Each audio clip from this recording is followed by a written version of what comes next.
សួស្តីម៉ារីអើយតាំងពីម៉ារីឯងទៅដើរលេងបាត់ទៅអត់មានអ្នកណាធ្វើការងារនេះបានទេជួយឆ្លើយសារឲ្យលឿនតិចមកណា I would appreciate your prompt response. Kindly respond at your earliest convenience. ពេលអ្នកអាចឆ្លើយបានជួយឆ្លើយផងណា I look forward to your response. ខ្ញុំតន្ទឹងផ្លូវសារឆ្លើយត្រឡប់មកវិញនេះបញ្ញាប់មែនតើហ្មង Your timely response will be greatly appreciated. បើឆ្លើយកាន់តែលឿនណាខ្ញុំកាន់តែសប្បាយចិត្តខ្ញុំកាន់តែដឹងគុណតែម្ដងពីព្រោះអីរឿងនឹងបន្តខ្លាំងម៉ារីអើយ A quick response would be appreciated.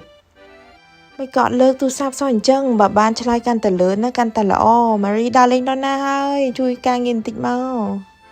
លោកអើយផ្ញើសារមកច្រើនម្ល៉េះខ្ញុំរវល់ដើរលេងណានេះថ្ងៃសម្រាប់ហ្នឹង Please let me know when you have a moment. អូសុំទោសផងម៉ារីអើយខ្ញុំដឹងថាម៉ារីសម្រាប់ប៉ុន្តែឲ្យខ្ញុំដឹងផងណាពេលណាតនេជួយឆ្លើយខ្ញុំវិញផងព្រោះរឿងនឹងវាបន្តហ្នឹងណាម៉ារីឃើញទេរៀបចំការងារឲ្យហើយអត់យកចិត្តទុកដាក់ទេពេលខ្ញុំមកបាត់បានផ្អើល